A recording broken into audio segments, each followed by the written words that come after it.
Nick Van Exel dulunya merupakan tulang punggung Lakers di era 90-an. Setelah Magic pensiun dadakan dan sebelum Kobe datang, ada nama Nick di sana. Ia tak pernah gagal untuk mempermalukan banyak pemain dengan kelincahannya di lapangan. Bahkan pemain sekelas Kobe Bryant dan Shaq saja tidak bisa menjaganya. Nick juga sudah mengumpulkan sekitar 12.000 poin dan 5.000 assist sepanjang karirnya di NBA. Dia juga pernah terpilih jadi All-Star dan pernah mencetak 23 assist dalam satu game, terbanyak dalam sejarah Lakers saat itu. Tapi coba jujur, berapa dari kalian yang tahu namanya? Paling bisa dihitung jari. Dan kenapa pemain yang sempat menjadi harapan terbesar tim sehebat Lakers, justru kita tidak pernah tahu namanya. Dan kalau kamu tahu alasannya kenapa karirnya hancur, kamu bakal shock karena ia telah menghancurkan karirnya sendiri cuma karena satu lelucon bodoh.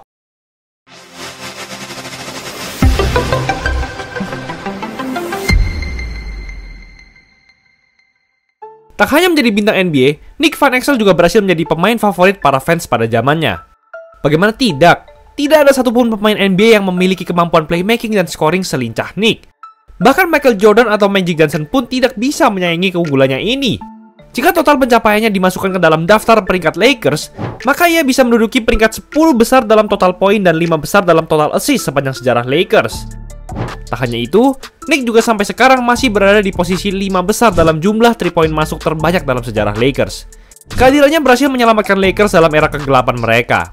Tapi masalahnya, bagaimana bisa sebuah candaan dapat membuat karir pemain sehebat ini hancur? Apakah candaannya itu garing? Apakah orang-orang Lakers secara diam-diam tidak menyukai Nick karena sikapnya yang songong? Atau apakah memang Nick sudah sangat cupu pada saat itu? Apa yang sebenarnya terjadi dan bagaimana nasibnya setelah itu? Untuk mengetahui itu semua, kita harus melihat awal perjalanan karir Nick dan kalian pasti akan shock setelah mengetahui sekonyol apa candaan yang menghancurkan nasibnya di NBA itu. Perjalanan Nick di NBA memang tidak mudah, begitu pula saat masa-masa kuliahnya. Karena nilainya yang terbilang kurang, Nick tidak bisa bermain di kampus-kampus hebat, sehingga ia akhirnya menghabiskan 2 tahun bermain di junior college atau kampus vokasi. Sebagai informasi, kemungkinannya sangat kecil bagi mereka yang bermain di kampus vokasi untuk masuk NBA. Nick pun akhirnya berjuang keras untuk meningkatkan nilainya, dan pada tahun ketiganya ia berhasil pindah ke kampus yang lebih baik, yaitu University of Cincinnati. Tanpa berlama-lama, Nick berhasil membawa timnya tembus babak semifinal NCAA. Dengan segala usaha dan kehebatannya itu, tim-tim NBA akhirnya mulai melirik Nick. Dan di NBA Draft 1993, Los Angeles Lakers memilih Nick di ronde kedua pada urutan ke-37. Meski sudah terpilih dan mewujudkan mimpinya, Nick tidak bisa bersenang-senang diri, karena tim yang memilihnya mendatangkan tekanan yang sangat besar. Saat itu Lakers sedang berada dalam masa transisi dari era Showtime setelah Magic Johnson mengumumkan pensiunnya dari NBA akibat penyakit HIV. Lakers pun mulai memasuki era kegelapan, dan Nick diharapkan menjadi salah satu pemain yang harus membangkitkan Lakers dari keterpurukan mereka. Di sisi Lakers, mendatangkan Nick merupakan angin segar bagi mereka. Namun di sisi Nick, ia harus menghadapi tantangan yang gak main-main. Meski begitu, Nick berhasil tampil fenomenal pada musim pertamanya. Ia mencatatkan rataan 13,6 poin dan 5,8 assist per game pada musim itu. Pencapaiannya ini luar biasa hebat, mengingat ia merupakan pemain pick nomor 37, di mana biasanya sangat sulit bagi pemain ronde kedua untuk langsung bersinar di NBA. Nick pun juga berhasil memberikan model permainan yang tak lazim pada zamannya. Kehebatannya dalam memberikan passing-passing serta dalam mencetak 3 point dengan gaya yang lincah membuatnya mendapatkan julukan Nick the Quick. Cara-cara menyerangnya yang kreatif yang hampir menyerupai streetball ini membuat para penonton selalu antusias untuk melihatnya bermain. Pada musim keduanya, capaian Nick semakin meningkat dengan rata 16,9 poin dan 8,3 assist per game. Dengan itu, sudah dipastikan bahwa Nick telah menjadi salah satu bintang utama andalan Lakers dalam beberapa tahun ke depan. Ia bahkan berhasil membawa Lakers kembali lagi ke babak playoff. Ia mencatatkan rataan 20 poin dan 7,3 assist per game, dan Lakers berhasil tembus hingga babak 8 besar. Nick pun juga dimainkan selama rata-rata 46,8 menit dari total 48 menit dalam satu pertandingan. Wow! Kemudian Nick juga semakin dikenal dengan kemampuannya dalam memasukkan tembakan-tembakan krusial. Dan gilanya lagi, itu sering ia lakukan dengan cara-cara yang unik, seperti ini.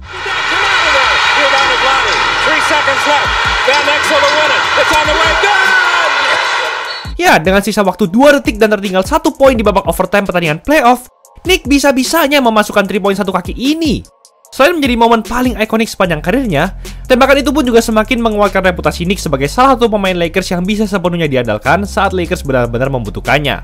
Selain itu, meski tingginya tergolong pendek, hanya 185 cm saja, Nick juga memiliki kemampuan defense yang gak kalah hebat. Itu bisa ia lakukan berkat mentalitasnya yang sangat kompetitif, sehingga dapat membuat siapapun yang berhadapan dengannya merasa frustasi.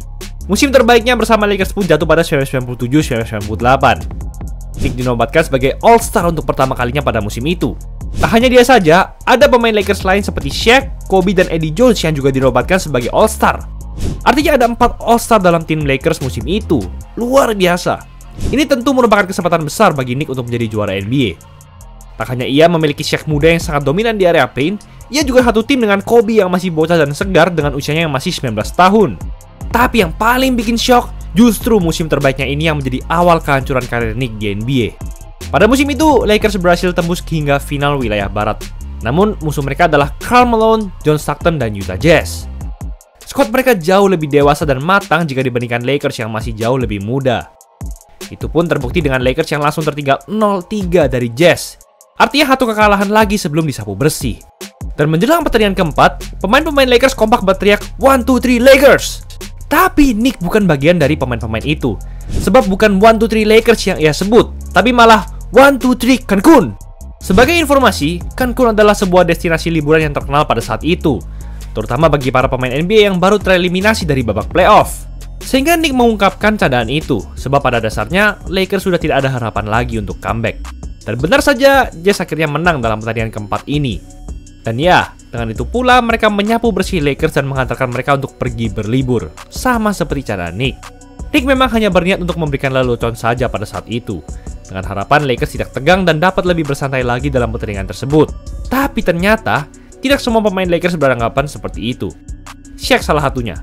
Kabarnya ia tidak suka dengan lelucon itu, sehingga ia mengeluh kepada Jerry West yang menjabat sebagai general manager Lakers saat itu. West juga beranggapan bahwa candaan Nick ini kesannya meremehkan dan tidak profesional. Apalagi Nick bisa dibilang menjadi salah satu pemain senior dalam skuad Lakers yang sangat muda itu. Sehingga ia dinilai tidak memiliki sifat kepemimpinan yang baik. Gak cuma itu aja, Nick juga kabarnya sering bertengkar dengan pelatih Lakers yaitu Del Harris. Hingga setelah musim itu berakhir, Nick langsung di-trade oleh Lakers ke Denver Nuggets. Tak hanya dalam 2 tahun setelah Nick keluar, Lakers langsung menjadi dinasti baru dengan meraih 3 gelar juara beruntun. Sedangkan Nick tidak mendapatkan apa-apa dan malah bermain dalam salah satu tim tercupu di NBA pada saat itu. Tapi pertanyaannya, gimana nasib Nick setelah tindakan konyolnya itu? Karena timnya terlalu cupu, Nick memang sempat tampil impresif secara individual bersama Nuggets. Dalam 45 pertandingan bersama Nuggets pada musim 2001-2002, ia mencatatkan latan hingga 21,4 poin dan 8,1 assist per game. Namun pada musim itu juga, ia di-trade lagi, kini ke Dallas Mavericks. Dan setelah itu, ia selalu berpindah-pindah tim tiap musim mulai dari Warriors, Portland Trail Blazers, hingga San Antonio Spurs. Masa-masa emasnya berakhir begitu saja, dan ia selalu dijadikan sebagai pemain cadangan di tim-tim itu. Hingga akhirnya ia memutuskan untuk pensiun pada 2006. Nick kemudian melanjutkan perjalanannya sebagai asisten pelatih di berbagai tingkat, mulai dari NCAA, NBA G League, hingga NBA itu sendiri. Sungguh gila, ternyata satu lelucon kecil bisa membuat karir Nick hancur begitu saja. Bayangin aja jika ia tidak mengeluarkan lelucon itu. Mungkin Nick bisa meraih banyak gelar juara bersama Lakers dan jauh lebih dikenang dengan segala pencapaiannya. Namun, inilah realita yang harus Nick jalani. Dan mulai sering digunakan oleh banyak orang di era modern ini. Itulah episode kali ini. Cuma di bulan Februari, custom jersey sesuka hati cuma 70.000 per setel. Gas, check out aja di Easy Sportswear. Jangan lupa like, comment, dan subscribe agar channel ini bisa berkembang dan menghasilkan video menarik lainnya. Thanks for watching, I'll see you in the next video.